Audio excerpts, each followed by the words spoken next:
It's Friday evening. Race basketing is tomorrow morning at 6. Your birds are in the loft resting after their final training flight earlier in the week. You fed them well, they look healthy. The race is 300 kilometers, conditions should be good, and you're confident.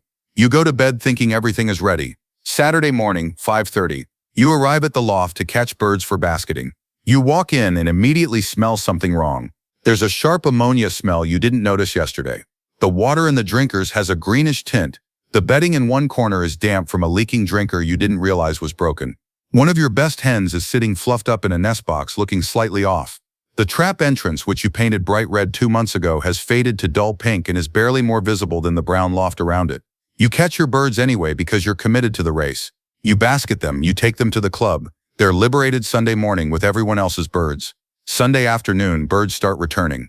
Your clubmates are clocking birds. 1 hour passes, 2 hours, 3 hours. Some of your birds trickle in, but they're slow, they look exhausted, and 2 of your best birds never return at all. You finish in the bottom third of the club. Again, Monday morning, you're frustrated and confused. Your birds trained well all week, they were healthy. The race conditions were good. Other people's birds flew fine. What went wrong? And here's the answer you don't want to hear. It went wrong Friday evening when you didn't do a proper loft check. It went wrong Saturday morning when you basketed birds from suboptimal conditions. It went wrong because you assumed everything was fine without systematically verifying that everything was actually fine. Top fanciers never assume. They check, and they don't check randomly or casually.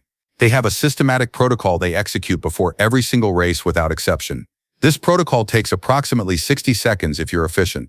60 seconds that separate birds returning strong and fast from birds struggling or getting lost. 60 seconds that determine whether you place high or struggle in the bottom of results. Today we're covering the exact pre-race loft check protocol used by championship-level fanciers. This isn't comprehensive loft management. That's ongoing daily work. This is the specific last-minute verification before birds go into baskets that catches problems before they cause race day disasters. Learn this protocol, execute it before every race, and watch your consistency improve because you're no longer sending birds to races from compromised conditions. Let's start with understanding why this matters and why most fanciers don't do it properly. The psychology of pre-race preparation is interesting. Most fanciers focus enormous attention on training and feeding in the weeks before races. They carefully plan training tosses. They adjust feed mixes. They monitor bird condition. All of this is important, but then in the final 12 to 24 hours before basketing, they relax. They assume that since the birds were fine yesterday, they're fine today. They don't do final verification. Many problems develop quickly within hours. Water can become contaminated overnight. Bedding can become wet from a leak that just started. A bird can develop illness in 12 hours. The trap can be damaged by wind or birds. The loft environment can be disrupted by something that happened while you weren't there. If you don't check immediately before basketing, you might be sending birds to races from conditions that have deteriorated since your last visit. Top fanciers know this. They never assume conditions are fine. They verify conditions are fine through systematic checking, and they do this verification at the last possible moment before basketing, so they're catching the most recent problems. If they find problems during the check, they fix them immediately, or they adjust which birds they're sending to the race. They never send birds from known suboptimal conditions just because they're committed to racing. They make intelligent real-time decisions based on current actual conditions. The protocol I'm going to describe is derived from observation and interviews with multiple championship fanciers, including Leo Heremans, Louis van der Velde, and others who consistently achieve top results across decades. The specific sequence varies slightly between individuals, but the elements they check are remarkably consistent. These are the things that matter most in the final moments before racing. Let's go through this systematically, element by element in the sequence that makes most sense logically. You're walking into your loft 60 seconds before you start catching birds for basketing. What exactly do you look at, smell, listen for, and verify? Check 1. Atmospheric quality and smell. This is the first check because it happens automatically as you enter the loft. Before you even look at anything specific, your nose and overall sensory impression tells you whether the loft environment is healthy or problematic. The moment you open the loft door and step inside, pay attention to what you smell and how the air feels. A healthy loft smells mildly of birds, wood, and bedding. It's not unpleasant, it's organic and natural. The air feels fresh or at least neutral. There's no sharp or pungent smell. There's no visible haze or dust in the air. Your eyes don't water or sting. Your throat doesn't feel irritated. This is what you want. This tells you immediately that air quality is acceptable. If you enter and immediately smell ammonia, that sharp nose-stinging smell that makes your eyes water slightly, you have a bedding problem. Ammonia accumulation means the bedding is too old, too wet, or both. High ammonia means your birds have been breathing irritating gas that damages respiratory tissue and suppresses immune function. You cannot send birds to a race from high ammonia conditions. Their respiratory capacity is compromised. They'll struggle in the race and they're more vulnerable to getting lost or developing illness. If you smell mold or mustiness, you have a moisture problem. Moldy smell means water is accumulating somewhere, in bedding, walls, or corners, and mold is growing. Mold releases spores that cause respiratory problems and aspergillosis, a potentially fatal fungal lung infection. Birds exposed to mold spores before racing are immunologically stressed and more vulnerable to all diseases. If you smell strong chemical odors, cleaning products, paint, pesticides, anything artificial and strong, someone used chemicals in or near the loft recently. This disrupts birds' sense of home, creates respiratory irritation, and causes stress. You need to identify the source and eliminate it, or at minimum air out the loft thoroughly before basketing. If you smell predator scent, cat, rat, weasel, or any animal that hunts birds, there's been a predator near or in the loft recently. Even if the predator is gone, the scent remains and creates stress for birds. Their instincts tell them danger is nearby. Stressed birds don't perform optimally in races. You need to determine how the predator accessed the loft, secure it, and clean any areas where the predator left scent. The air quality check takes 5 seconds. Walk in, breathe, assess. If anything smells wrong, you need to investigate immediately. If air quality is good, proceed to the next check. Check 2. Bird behavior and alertness. As you're assessing air quality, simultaneously observe how birds react to your entry. This takes another 5 seconds and gives you immediate information about their overall condition and stress level. Healthy, rested birds react to your entry with alertness but not panic. They look at you, they might vocalize lightly. They might move to different perches, but they're calm and controlled. They're aware of your presence but not frightened by it. This is normal behavior that indicates birds are healthy and relaxed. If birds don't react at all to your entry, appearing lethargic or uninterested in your presence, something is wrong.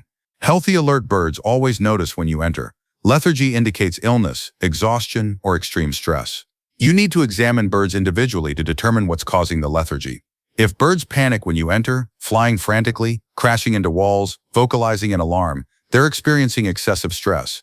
This could be from recent predator activity, from handling that was too rough or too frequent in previous days, or from other stressors in the environment. Panicked birds are not in proper condition for racing. The stress response depletes energy, suppresses immune function, and impairs navigation.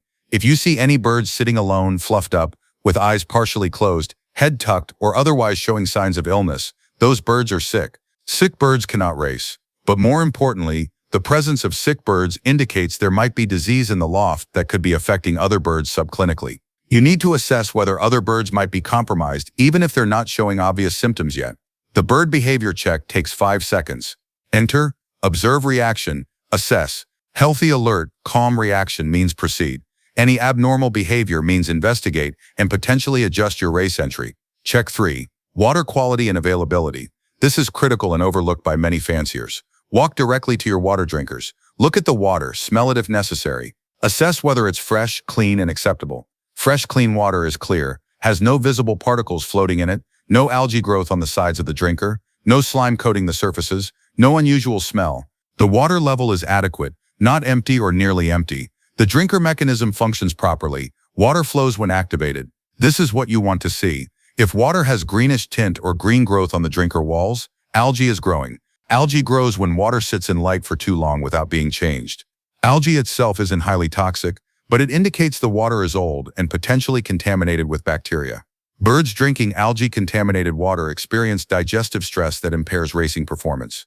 If water has visible particles, debris, droppings, feathers, feed, or any contamination, birds are drinking dirty water. This introduces bacteria and potential pathogens.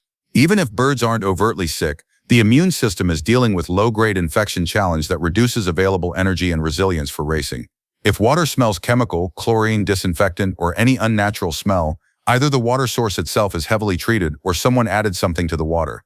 High chlorine from municipal water can irritate digestive tract. Some fanciers add medications or supplements to water that birds find unpalatable, causing reduced water intake. Birds going to races need to be fully hydrated. If they're avoiding water because it tastes or smells wrong, they'll arrive at the race dehydrated. If water level is very low or empty, birds might have been without adequate water for hours. Dehydration before racing is catastrophic. Even mild dehydration impairs performance significantly. You need to know your water was adequate in the final hours before basketing. The water check takes 10 seconds. Look at drinkers, assess quality and level. If water is anything less than fresh and clean, change it immediately. If birds are basketing in 20 minutes, you don't have time to change water and let birds drink adequately. You might need to delay basketing by 30 minutes to ensure birds can hydrate from fresh water, or you might need to decide that sending dehydrated or poorly hydrated birds is unacceptable and withdraw from this race. Some fanciers keep multiple drinkers and check all of them. If your loft has 3 drinkers, check all 3. It's possible 1 is clean and 2 are contaminated. Birds might be avoiding the contaminated ones and relying on the one clean source. You need to know the actual availability of clean water, not just assume because drinkers exist that birds have adequate clean water. Check 4. Feed availability and quality. Similar to water but slightly different priorities.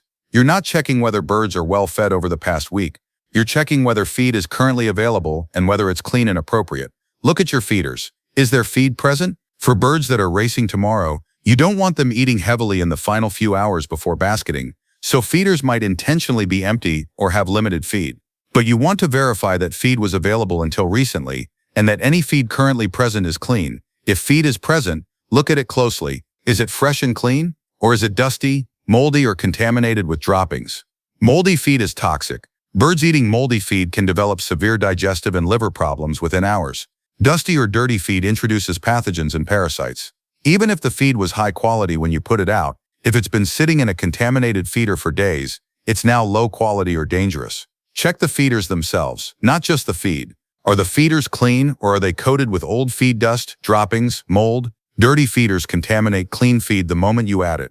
If feeders are dirty, birds have been eating from contaminated sources, even if the feed itself was initially clean. Some fanciers feed specific pre-race feeds, easily digestible grains that empty from the gut quickly so birds aren't carrying heavy digestive load during racing. If you use this approach, verify that the pre-race feed is what's actually in the feeders. It's possible you or someone helping you added wrong feed mix by mistake.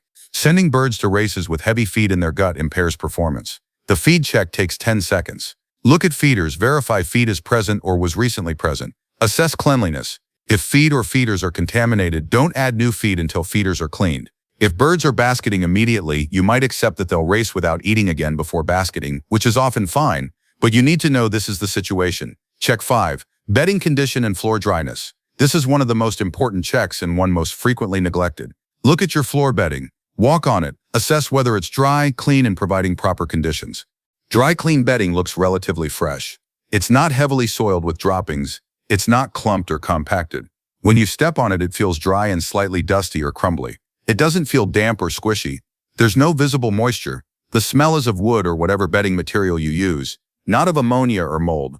Wet bedding looks dark, clumped, or compacted. When you step on it, your foot sinks and you feel dampness. There might be visible wet spots or puddles.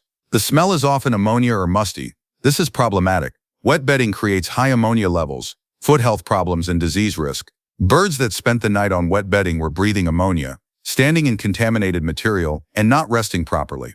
They're starting the race already compromised. Heavily soiled bedding, even if dry, is also problematic. If droppings are so thick that there's no clean bedding visible, ammonia is accumulating even if bedding isn't wet. Birds are walking directly on droppings, getting pathogens on their feet, and breathing poor quality air. If you find wet or heavily soiled bedding, ideally you change it immediately before basketing. This takes 15 to 20 minutes if you're efficient. If you don't have time before basketing, you face a decision. Do you send birds to the race from suboptimal conditions, or do you withdraw from the race and fix conditions first? Top fanciers would often choose to withdraw rather than send birds from known bad conditions. The race result from compromised birds is almost certainly poor, so racing them wastes entry fees and risks the bird's health. Better to fix the problem and race next week from optimal conditions. The bedding check takes 10 seconds. Look at floor, step on bedding in multiple locations to assess dryness across the loft. Smell. If everything is dry and reasonably clean, proceed. If wet or heavily soiled, address immediately. Check 6. Trap visibility and functionality. Walk to your trap entrance. Look at it from inside the loft and from outside if possible. Assess whether it's easily visible, properly colored, and functioning correctly.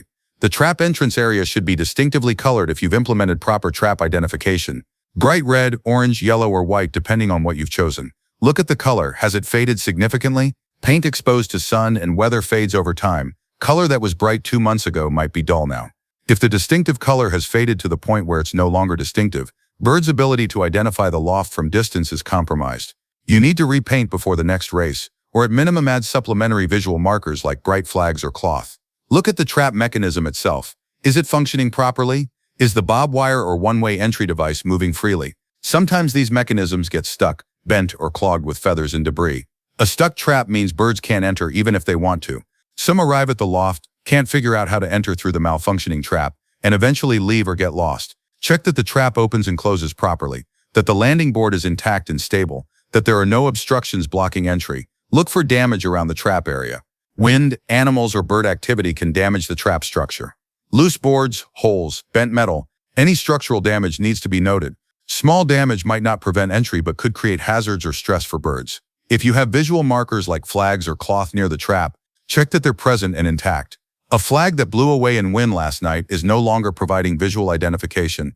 Cloth that's torn or faded isn't as effective. Replace damaged markers immediately. The trap check takes 10 to 15 seconds. Walk to trap, visually inspect from inside and outside.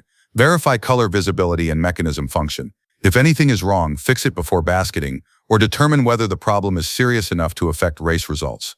Check 7. Environmental disruptions and changes. This is subtle but important. Look around the loft and nearby area for any changes or disruptions that occurred recently. New objects, moved equipment, construction, anything different from the stable, familiar environment birds expect. Birds are sensitive to environmental changes. They notice when things are different. Changes create uncertainty and stress even if the changes seem minor to humans. Common disruptions include new equipment stored near the loft, furniture or objects moved inside of the loft, construction or repairs near the loft, visitors who were in or near the loft recently, vehicles parked in unusual locations near the loft, new animals in the area, changes to vegetation or landscape. Walk around the loft exterior briefly. Look for anything that's different from the stable environment. If you see changes, assess whether they're significant enough to stress birds. Small changes are usually tolerated. Large changes, especially if they affect the trap approach path or the visual appearance of the loft area, can disorient or stress birds. If there are significant changes you can control, remove them before basketing. If you stored equipment near the loft, move it away. If someone parked a vehicle where it shouldn't be, move it. If there are changes you can't control, like neighbors' construction, note that birds might be stressed and adjust your expectations for race performance. The environmental check takes 10 to 15 seconds. Quick visual scan inside and outside loft, looking for anything unusual or changed. If environment is stable and familiar, proceed. If there are significant changes, assess impact and decide whether to race. We're now at approximately 60 seconds total for all checks. If you move efficiently, checking water while moving toward bedding, assessing trap while listening to bird sounds, you can complete all these verifications in under a minute. That's assuming everything is fine. If you find problems, you need additional time to address them. Now let's discuss what to do when checks reveal problems, because this is where discipline matters. If you find one or more problems during your check, you have several options depending on severity and time available. Option 1, fix the problem immediately. If it's quick. Water is dirty? Change it. This takes 3 minutes. Bedding is wet in one corner? Remove the wet section and add fresh bedding to that spot. This takes 5 minutes. Trap is obstructed by debris? Clear it. This takes 1 minute. Quick fixes that address the problem fully are always worth doing, even if it means you're slightly late for basketing. Option 2. Implement a temporary fix if full fixing isn't possible and time available. Bedding is all wet but you don't have time to change the entire loft? Remove the wettest sections at least, improving conditions even if not ideal. Trap color is faded but you don't have time to repaint? Add a bright flag or cloth as supplementary marker. Temporary fixes are better than no fixes. Option 3. Adjust which birds you're racing if some are compromised but others are fine. You find one hen looking sick. Don't race that hen. Race your other healthy birds. You find that birds in one section of the loft were exposed to ammonia from wet bedding, but birds in another section were fine. Race only the birds from the healthy section. Selective entry based on actual conditions is smart management. Option 4. Withdraw from the race if conditions are so poor that no birds are in appropriate condition to race. This is the hardest decision but sometimes necessary. If you walk in and find that water was empty all night, bedding is soaked everywhere, ammonia is overwhelming and birds look lethargic, you don't have birds that should race. Sending them wastes money and risks their health. Withdraw, fix everything properly and race next week from proper conditions. Most fanciers never consider option 4. They assume that once they committed to a race, they must race. This is false. Commitment to bird welfare and to achieving good results should outweigh commitment to a specific race. If conditions aren't right, racing produces poor results and potentially loses birds. Better to skip one race, fix problems, and return to racing when everything is optimal. The discipline to withdraw when necessary is what separates fanciers who achieve consistent results from those who have erratic results and regular disasters. Top fanciers race when conditions are right. They don't race just because it's race day. They make intelligent decisions based on actual current conditions. You should do the same. Now let's discuss the checks that didn't make the primary protocol because they're less time-sensitive or should have been addressed earlier. These aren't part of the 60-second final check, but they're still important to mention so you understand what's not included and why. Bird health assessment beyond general observation isn't part of the 60-second check. You can't do detailed health examination of every bird in 60 seconds. Health assessment should happen days before racing during midweek handling and observation. By race day morning, you should already know which birds are healthy and which aren't. The 60-second check only catches birds that became sick very recently or were missed in earlier checks. Training adequacy isn't checked race morning. Whether birds have had proper training over the past weeks is long established by race day. You can't fix inadequate training in the final moments. Training evaluation happens continuously throughout the season. Race morning, you're assessing current acute conditions, not long-term preparation. Feeding strategy over the past week isn't verified race morning. You already fed according to your plan. Race morning, you're only checking that the most recent feed was appropriate and that feeders are clean. The broader feeding strategy was implemented earlier. Genetic quality and bird selection isn't part of race morning protocol. You chose which birds to race based on their performance history, genetics, and condition over time. Race morning, you're verifying that the selected birds are still in appropriate condition, but you're not rethinking the fundamental selection. Loft structural issues aren't addressed race morning. If your loft has drafts, leaks, poor ventilation, or structural problems, those should have been fixed long before race day. Race morning, you're checking for acute new problems, not chronic design issues. The point is that the 60-second check is about catching last-minute problems and verifying that conditions that were fine yesterday are still fine today. It's not comprehensive loft management. It's final verification before a critical activity. Let's talk about psychological resistance to systematic checking, because many fanciers resist implementing protocols even when they understand the value. The resistance comes from several sources. First, optimism bias. Most people assume things are fine unless proven otherwise. I was there yesterday and everything was good, so it's probably still good today. This assumption feels efficient but creates risk. Things change. Checking takes 60 seconds. The risk of not checking is sending birds to races from compromised conditions. The cost-benefit strongly favors checking. Second, time pressure. Race day morning often feels rushed. You're trying to catch birds, get them in baskets, drive to the club, all on a tight timeline. Adding a 60-second check feels like it will make you late. In reality, 60 seconds is negligible. You waste more time than that on various inefficiencies. Build the check into your routine and it doesn't create time problems. Third, discomfort with finding problems. Some fanciers resist checking because they're afraid of finding problems that would force difficult decisions. If you don't check bedding, you don't have to face that it's wet and decide whether to withdraw from the race. This avoidance is understandable emotionally but terrible strategically. Ignorance doesn't make problems disappear. It just means you race with problems you could have addressed. Fourth, the illusion that checking reflects inadequate management. Some fanciers feel that if they need to check conditions before every race, it implies their general management is poor. This is backwards. Checking before races is what excellent managers do. They verify rather than assume. The need to check doesn't reflect poor management. The willingness to check reflects excellent management. Overcome these psychological resistances. Implement the checking protocol, not because you expect to find problems, but because you want certainty. You're verifying that your good management has maintained good conditions. The few times you do find problems, the check has prevented disasters. The many times you find everything fine, the check has given you confidence. Now let's discuss how this protocol fits into broader pre-race preparation, because the 60-second check isn't isolated. It's the final step in a multi-day preparation process.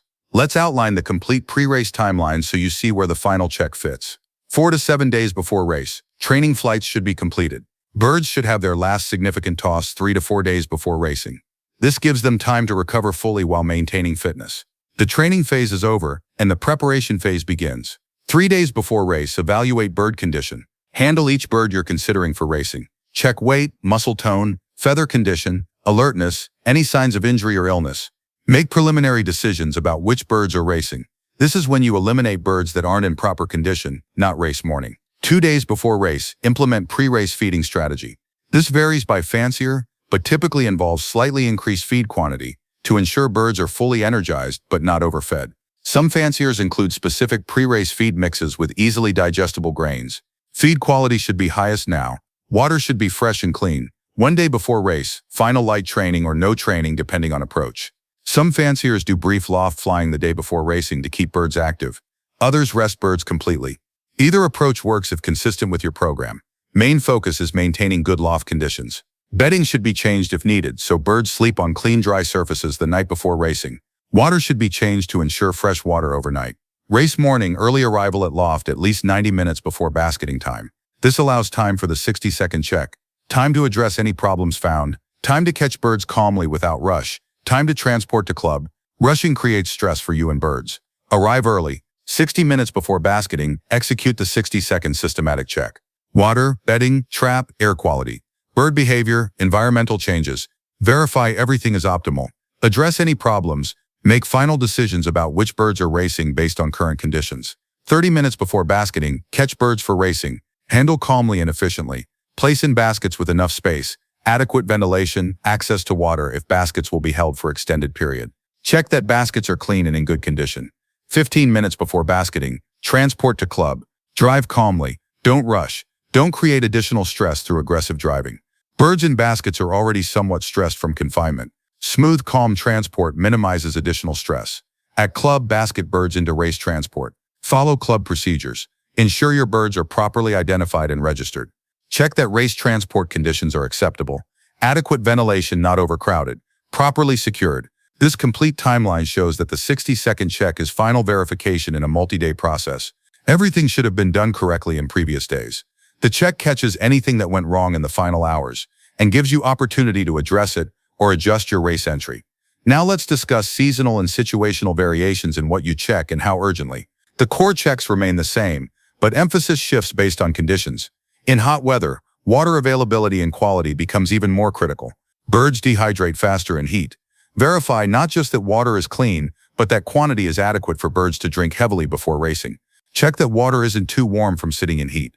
Some fanciers add ice or use insulated drinkers in extreme heat. Also check that loft ventilation is adequate and that birds aren't overheating overnight before racing. In cold weather, bedding dryness becomes more critical. Wet bedding in cold weather can chill birds, compromising immune function and race performance. Check that bedding is completely dry and that loft temperature is acceptable. Birds can handle cold if they're dry and out of drafts, but cold plus damp is dangerous. In humid weather, ammonia accumulation happens faster. Check smell particularly carefully. Humidity makes ammonia formation accelerate even with bedding that would be acceptable in dry weather. You might need more frequent bedding changes in humid periods. In disease season, typically spring and fall when weather is unstable, bird health observation becomes more critical. Look extra carefully for any signs of lethargy, respiratory distress, or illness. Disease can spread through a loft in days during vulnerable periods. One sick bird going to a race might return and infect others, or might get lost because it's compromised. Before major important races, check more thoroughly and allow more time for addressing problems. Before club race, 60 seconds might be sufficient. Before provincial or national championship, spend several minutes on detailed checking. The stakes are higher, so invest proportionally more attention. After any loft problem or disease outbreak, checking is critical even after you think everything is fixed. Problems often recur. After respiratory disease, check air quality and bird breathing carefully for weeks. After digestive issues, check feed and water quality obsessively. After losing birds, check trap visibility and environmental factors that might have confused them. The protocol adapts to context, but the core principle remains constant. Never assume conditions are fine, always verify. Make this verification systematic so you don't miss critical elements. Use the information to make intelligent decisions about whether to race and which birds to race. Let's discuss training yourself to execute this protocol efficiently, because 60 seconds is achievable but requires practice. Initially, systematic checking will take longer as you're learning what to look for and establishing the habit. That's fine. Start with 5-minute thorough checks. As you gain experience, you'll become faster because you know exactly where to look and what you're assessing. Practice the protocol on non-race days. Walk into your loft and execute the checking sequence. Water, bedding, trap, air quality, bird behavior, environment. Time yourself. Note what takes longest.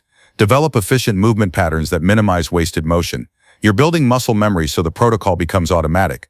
Create a mental checklist or written checklist until the sequence is memorized. Some fanciers keep a laminated card with the checking elements listed. Before each race, they run through the list item by item. Once the sequence is internalized, the card isn't needed, but it helps during the learning phase.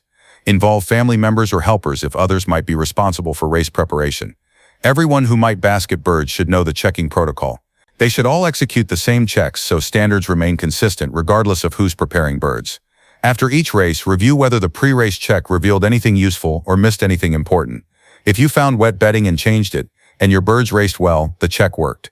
If you found nothing wrong but birds raced poorly and you later discovered they were dehydrated, your water check wasn't thorough enough. Learn from each race cycle and refine your checking. Now let's address the economic question, because some might wonder if 60 seconds really matters for race results enough to justify this attention. The answer is unquestionably yes. Consider the costs and benefits. Cost of systematic checking is 60 seconds per race, plus initial investment in learning the protocol, negligible cost in time, and zero cost in money. Benefits of systematic checking include catching problems that would impair race performance, preventing lost birds from racing in compromised conditions, avoiding race entry fees wasted on birds that won't perform well, and building confidence that you're racing from optimal conditions. These benefits are substantial and recurring every race. Consider a single scenario.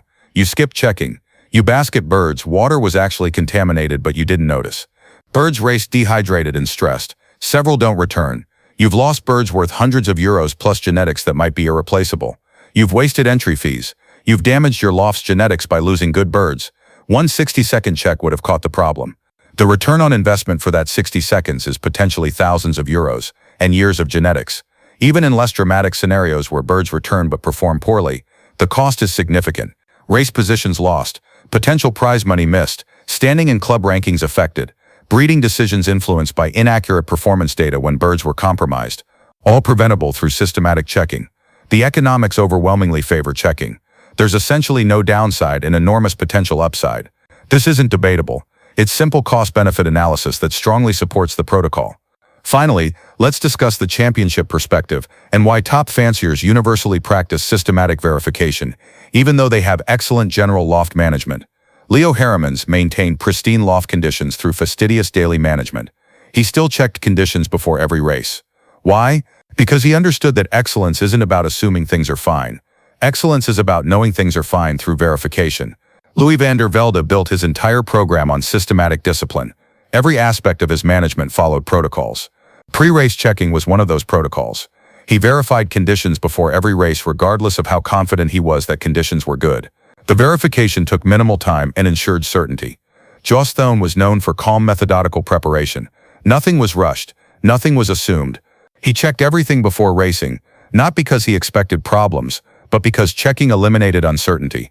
He wanted absolute confidence that his birds were racing from optimal conditions. This is the mentality that produces consistent championship results. These fanciers didn't leave anything to chance or assumption. They verified, they checked, they made certain. And when they found problems, they addressed them or adjusted their race entry. They never sent birds to races from known compromised conditions just because they were committed to racing. You can adopt the same mentality. You can implement the same systematic verification. You can achieve the same confidence and consistency. The barrier isn't knowledge or resources. The barrier is discipline and willingness to invest 60 seconds per race in verification. That investment is among the highest return activities in pigeon racing. 60 seconds that catch problems before they cause disasters. 60 seconds that ensure your birds race from optimal conditions. 60 seconds that separate consistent success from erratic disappointing results. The protocol is clear. Air quality and smell, 5 seconds. Bird behavior and alertness, 5 seconds. Water quality and availability, 10 seconds. Feed availability and quality, 10 seconds. Trap visibility and functionality, 15 seconds. Environmental disruptions and changes, 15 seconds. Total, 60 seconds. Learn it, practice it, execute it before every race. When you find nothing wrong, you've gained confidence and certainty. When you find problems, you've caught them before they cost you race results or lost birds. Either outcome justifies the 60-second investment. There's no scenario where checking isn't worthwhile. Your birds are about to race hundreds of kilometers. They're going to navigate, compete, push themselves to limits. The least you can do is ensure they start from optimal conditions. The 60-second check ensures that it's simple, it's fast, it's effective. Implement it starting with your very next race. Walk into your loft 60 minutes before basketing. Execute the systematic check. Water, bedding, trap, air, birds, environment. Verify everything is optimal. Address any problems. Then basket your birds with confidence that you've done everything possible to set them up for success. That's what champions do. That's what you should do. 60 seconds, 7 checks. Certainty, success. The 1-minute loft check. The difference between hoping everything is fine and knowing everything is fine. Between sending birds unprepared and sending birds optimized. Between occasional success and consistent success. Check before every race. Make it automatic. Make it non-negotiable. And watch your consistency improve as you stop sending birds from conditions you didn't verify.